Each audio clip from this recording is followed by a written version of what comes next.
మందు ఇప్పించలేక నువ్వు చెప్తావు. నరసింహం గారు బ్రతికుండగానే ముసలిదానికి కర్మ వచ్చిందా అని ఎవడైనా అంటే నేను భరించలేను. నేను తలకాయ ఎత్తుకోలేదు. నోరు ఎత్తావా లెంపకాయలు తింటావు. ఇదిగో ఇంటికి నాడు 300 ఇస్తాను, ముసలిదానికి వైద్యం చేయించు. పాలు నేనే తీయాలి, కాఫీ నేనే పెట్టాలి, పేడ నేనే పిసకాలి, పిడకలు నేనే వెయ్యాలి. ఈ పనులన్నీ నేనే. నువ్వు మాత్రం కొందరు బొమ్మలా కూర్చొని పుస్తకాలు చదువుకుంటున్నావు. వింటున్నావా? నిన్నే. ఏమిటైనా సార్, ఇంతకీ నన్నేం చేయమంటావు? ఆ పుస్తకం పక్కన పారేసి నూతులోంచి నీళ్లు తోడు. ఆ పని చేయడానికి అమ్ముంది. పోనీ పేడ పిసికి పిడకలే. చిచి, పేడ వెధ వాసన వస్తుంది, నా వల్ల కాదు. ఆహా, పేడ వాసన రాకపోతే మరే వాసన వస్తుందట? రేపటి నుంచి ఆవులకి గేదెలకి కుడితలకు ఆ సెంటు కలిపి పెడతాను, అప్పుడు చేద్దు గాని సెంటు పిడకలు. మొహం ఎలా ఉందో చూడు, అరటి డొప్పలాగా. నోరుమూయి, నీ మొహమే ఉంది కొండ ముచ్చులాగా. నీ మొహమే ఉంది పెంట కుప్పలాగా. కోతి, నోరు మూస్తావా? నువ్వు నోరు మూసుకో. నువ్వు నోరుమూయి ముందు. నువ్వు నీ నోరు మూసుకో ముందు. అబ్బా, తెల్లారిందో లేదో మొదలు. ఏమొచ్చిందే మీకు? నాకేమీ రాలేదు. ఉందిగా నీ ముద్దుల పెద్ద కూతురు. ఈవిడ గారేమో మహారాణిలా కూర్చుంటుందట, పనులన్నీ నేను చేయాలట.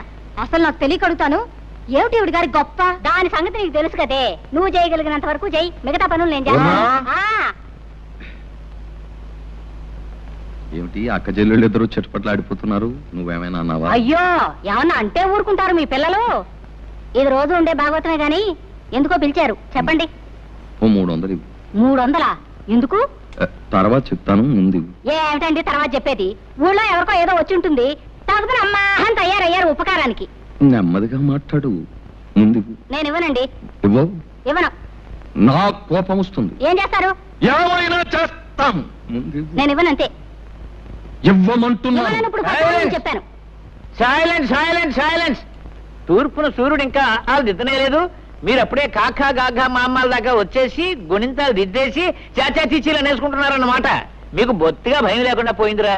అయినా వీధిలో అంత మందిని కూర్చోబెట్టి ఆడవాడితో తగురేట్రా నీకు? పద పద పద పద పద పద. అది కాదురా పంతులు, ఇప్పుడు ఆ సుబ్బన్నగా లేడు. ఎందుకు లేడు? ఉన్నాడు. వాడు పారిపోకుండా 2 మనుషులు పట్టు కూర్చున్నారు వాడిని. అది కాదురా, వాళ్ళ అమ్మకి జబ్బు చేసింది. మందు ఇప్పించకుండా ఎక్కడా ముసలిదాన్ని చంపేస్తాడో నాకు భయం వేసి వాడిని నానా చేవాట్లు పెట్టి ఒరే వెధవా ఇంటికి రారా 300 ఇస్తాను అని చెప్పి. ఇస్తానంటారు.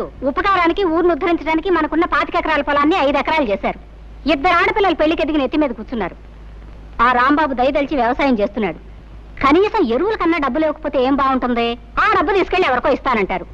మీరేనే చెప్పండి మాస్టారు, ఇలా అయితే ఈ సంసారం ఏం బాగుపడుతుంది? అర్థమవుతుందమ్మా, అర్థమవుతుంది. వీడి వెధవ బుద్ధి. ఒరేయ్, కాస్త జాగ్రత్తగా వినరా. సంసారానికి మగాడు కూడికి లాంటి వాడురా. ఊరికే తెచ్చి పడేస్తూ ఉండాలి. భార్య గుణకారం లాంటిది. భర్త తెచ్చిన దాన్ని రెట్టింపు చేస్తూ ఉండాలి. పిల్లలు ఎలాగూ మైనస్లే కదా, అంటే తీసివేతలన్నమాట. ఒరేయ్, నీకున్నది 2 ఆడపిల్లలు, వాళ్ళకి పెళ్లిళ్ళు పేరెంటాలు చేయవా? ప్లస్ గా ఉండవలసిన నీవే ఇలా మైనస్ గా తయారైతే ఎలారా? కాస్త బుద్ధి తెచ్చుకోరా, కాస్త బుద్ధి తెచ్చుకోరా.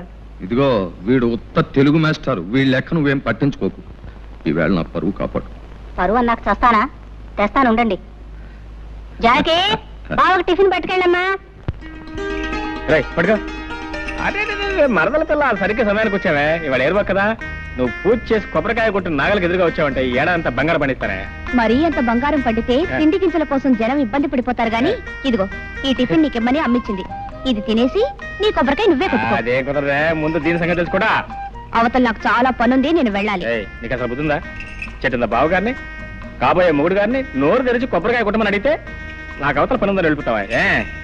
తిమిరిగా ఉందా? జాగ్రత్తగా మాట్లాడు. కాబోయే మొగుడట ఎవరు చెప్పారు నాయనా? ఒకళ్ళు చెప్పేదటే ఏంటది? దీని ఇష్టం వచ్చిన మాట్లాడితే నువ్వు నా మేనమా కూతురివి, కాబోయే అత్త కూతురివి. ఇదిగో నీకు కూడా తెలియకుండా పెళ్లి చేసుకునే అధికారం నాకుందా? మోటు మనిషివి నువ్వు. సరసానికి నీట్గా ఉంటే కుదరదే, మోటుగానే ఉండాలి. అప్పుడు కానీ అంత ఆగలే. దేవుడి చెరువులో తీసుకురా, ఆ తర్వాత నేను వస్తా. పదండి, చేసుకుని పలహారం చేసుకోండి. ఎక్కడిగా నువ్వు మళ్ళీ ఏమొచ్చింది? ఇక ప్రేమగా టిఫిన్ తెచ్చిందనివి తిరిపించే బాధ్యత లేదు. తిరిపించా చాలే సబ్బడం. కోరికలు కోట్లు దాడుతున్నాయి. నాకు పనుంది, నేను వస్తాను. వస్తుంది. ఇదేం మరదల పిల్లండి, ఇదేదో కంచు వ్యవహారంలాగా ఉందే. ఎవరినైనా అర్థం చేసుకోవచ్చు కానీ దీన్ని మాత్రం అర్థం చేసుకోవడం కష్టం. అరే టిఫిన్ తీసుకొచ్చి పెట్టడానికి పెడితే మొత్తం. అసలు బుద్ధి లేదు బావా. టిఫిన్ మాత్రం తెచ్చింది, పచ్చడి అక్కడే వదిలేసింది. ఓహో, పచ్చడి వదిలేటి వెంట నన్నే వదిలేసి వెళ్ళిపోయింది. నేను తినిపిస్తాను. వదిలేవే, నేను తింటలేవే. అదేం కుదరదు, నువ్వు లోపలికి పదా. అబ్బా మరదలు ఉండగా నీ సరసను నీకున్న ప్రేమ ఎక్కువ ఎంత బాగుండేది. ఏంటి టిఫినా? ఏం టిఫినా? ఆహా ఇడ్లీ దోశలు. ఇదేంటో అబ్బో కొబ్బరి చట్నీ. ఏమిటో విశేషం? విశేషం ఏముంది కొత్తగా? మరదలు రోజు టిఫిన్ తీసుకొచ్చి దగ్గర కూర్చొని బావగారికి తినిపించడమే విశేషం. అన్నట్టు ఇవాళ వంట చేసుకోవద్దని చెప్పింది అమ్మ. భోజనం మా ఇంటి దగ్గరే. ఓహో పొద్దున టిఫిన్ కాకుండా మధ్యాహ్నం భోజనం కూడానా? అయితే మాంసం ముక్క కక్క దచ్చేస్తా. ఉండు, ఏంటది? చట్నీలో ఉప్పు సరిగ్గా సరిపోయింది. ఆహా రుచి చూసావా? దోశ కొబ్బరి చట్నీ. ఉండు, అయ్యో మళ్ళీ ఏమొచ్చిందే? దోశ కూడా చాలా బాగుంది. అవును ఇంతకు నన్ను తినేస్తావా లేదా? అయినా నీకు ఇంట్లో అత్తయ్య తిండి పెట్టలేదేమే? కోపడకు బావా. మరి ఏంటి మరి? ఇగో నీకు కావాలంటే మొత్తం తినవు, నాకేం అక్కర్లేదు, నేనేం అనుకోను. అది కాదు బావా, ఏదో బావగారివి కదా, నా చేత్తోనే తినిపిస్తే బాగుంటుంది కదా అని తిను బావా. ఆహా చిన్నప్పటి నుంచి నువ్వే తినిపించా పాపం, లేకపోతే మా తింటే తెలీదు. ఇక మరి ఇక్కడి నుంచి వెళ్తా లేదా? సరే బావవి నా చేత్తోనే తినిపిద్దామని ఆశపడ్డాను. ఓ పంచి, నువ్వు తినిపించు, నేను తింటాను. టిఫిన్ తేవడేమో నా కోసం తీసుకొచ్చింది, తను తింటావో సరిపోయాక నాకేం మిగులుతుంది? ఓ సోస పెట్ట.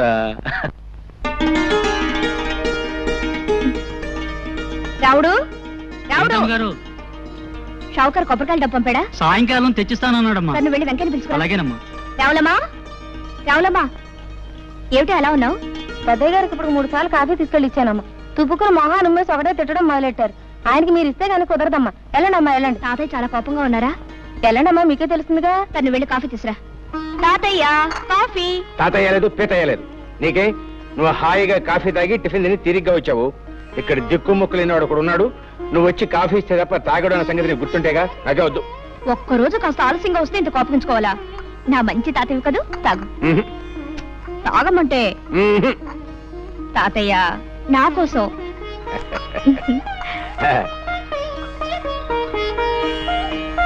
అబ్బా అద్భుతంగా ఉందమ్మా.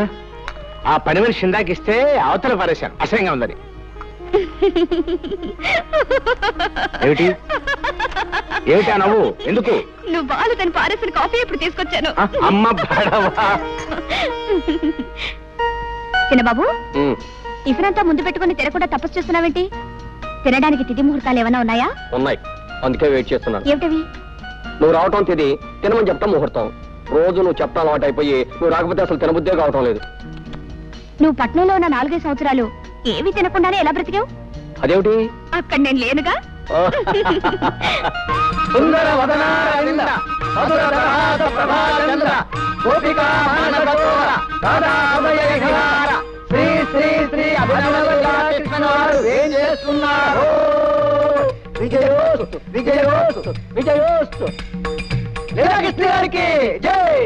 సర్వే జనా సుఖినో భవన్. బృందావన విహారానికి వేళైంది, పదండి. లీలాకృష్ణుల వారికి స్వాగతం, గతం గతం సుస్వాగతం. సుఖీభవ షావుకారు, సుఖీభవ. సంతకాలు పెట్టేసి కాగితాలు రెడీగా ఉన్నాయి, తీసుకుని డబ్బిచ్చేయి.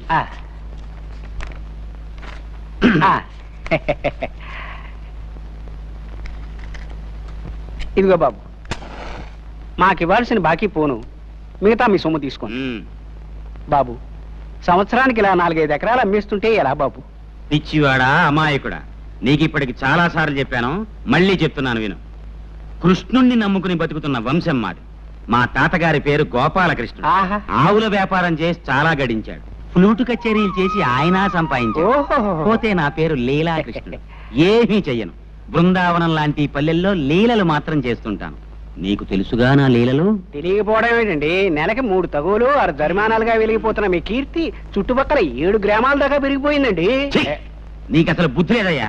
లీలల గురించి మాట్లాడుతుంటే తగులు జరిమానాల గురించి చెప్తావేంటి? అర్థం లేకున్నాను. నీకో గీతారాశ్యం చెప్తాను విను. మనిషి బతికేది ఎన్నాళ్ళు? 100 ఏళ్లేగా. నువ్వు చెప్పేది 100 ఏళ్ల క్రితం మాట. ఇప్పుడు అన్ని హైబ్రిడే. బియ్యం హైబ్రిడ్, వంకాయల హైబ్రిడ్, ములక్కాయల హైబ్రిడ్. మొన్న మధ్యన పేపర్లో చదివాను, మనుషులు కూడా హైబ్రిడ్ వస్తున్నారంట. ఇవన్నీ సైజులు ఎక్కువ, సారం తక్కువ. అంచేత ఏ మనిషి 60 ఏళ్ల కన్నా బతకట్లేదు. నాకిప్పుడు 30 ఏళ్ళు. మహా బతికితే ఇంకా 30 ఏళ్ళు బతుకుతాను. ఉన్నది 60 ఎకరాలు. నాకా పెళ్లి పెటాకులు లేవు. అంచేత మా తాత ఇచ్చిన పొలం, మా నాన్న ఇచ్చిన బంగారం ఏడాదికి ఇంత నమ్మేసి జల్సాగా బతుకుతున్నాను. ఆహా, ఏమైనా మీ తెలివి కలబడండి. అబ్బా పెట్టేసావా దిష్టి? రే దిష్టి దిష్టి తీయండ్రా దిష్టి. వస్తుంది ఇరుగు దిష్టి, పొరుగు దిష్టి, ఈ ఊరు దిష్టి, ఆ ఊరు దిష్టి, వడ్డీ వ్యాపార దిష్టి, సారా కొట్టు దిష్టి, షావుకారు దిష్టి.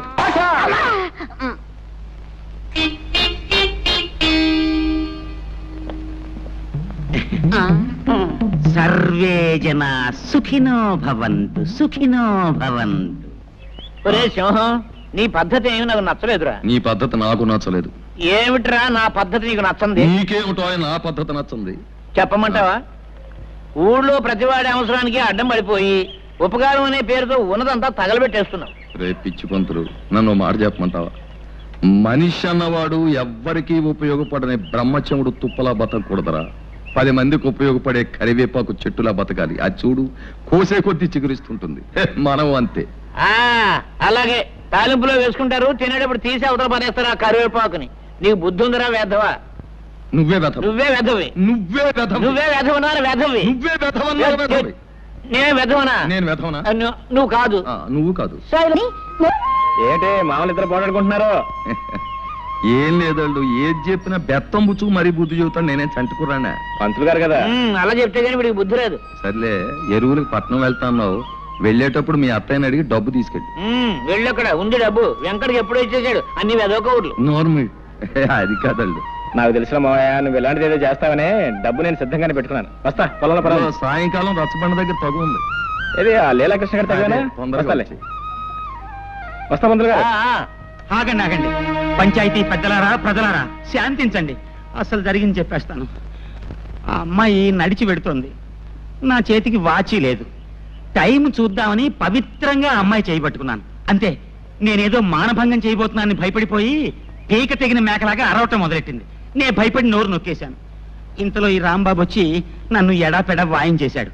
అసలు నన్ను అపార్థం చేసుకుని అన్యాయంగా వాయించేసిన ఈ రాంబాబుకి వేయండి జరిమానా. పెదవాబద్ధాలాడు.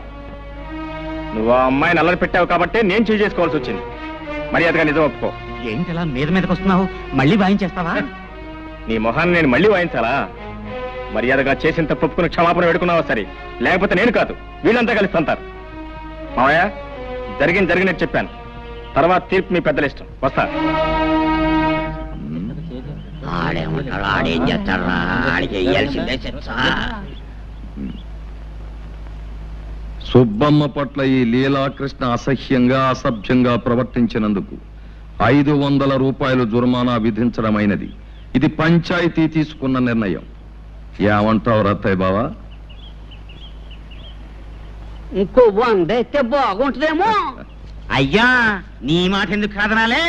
అలాగే ఇక మొత్తం 600. ఆగాగు, ముందు నా పూజ అవని తర్వాత నువ్వు చేసుకుందో గాని పొద్దుటి నుంచి కాఫీ కూడా తాగలేదు. తల నొప్పిగా ఉంది.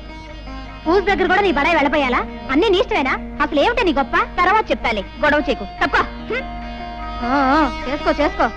ముందుగా నువ్వు పూజ చేసుకున్నంత మాత్రాన నీ కలెక్టర్ మొగుడు రాడు, నాకే మొగుడు రాకుండాను పోడు. కలెక్టర్ రాకపోతే ఇంజనీర్ వస్తాడు. నువ్వు నోరు మూసుకో. వస్తాడు. ఉద్యోగం పనులంటూ నెలకి 20 రోజులు ఊళ్ళు తిరుగుతూ ఉంటాడు నీ ఇంజనీర్ మొగుడు. ఏమో బాబు, నాకు మాత్రం శుభ్రంగా కష్టపడి వ్యవసాయం చేసుకునేవాడైతే ఇష్టం. నెలకు 30 రోజులు నా దగ్గరే పడుంటాడు. చిచి, నీవన్నీ మట్టి పిసుకునే ఆలోచనలే. వ్యవసాయం చేసుకునేవాడితో ఓ సుఖమా సంతోషమా? నాకు మాత్రం ఇంజనీర్ అయితేనే ఇష్టం. చచా, నాకు వ్యవసాయం చేసుకునేవాడే ఇష్టం. అతనే గొప్ప. చూస్తుండు, నేనే ఇంజనీర్నో డాక్టర్నో చేసుకుంటాను. అప్పుడు నువ్వే అంటావు నీ మొగుడే గొప్ప అని. నేనే అన్నావు, నువ్వే అంటావు చెల్లాయ్ పొరపాటు చేశానే, నీ మొగుడే గొప్ప అని. చిచి, మా ఆయనే గొప్ప కాదు, మా ఆయనే గొప్ప.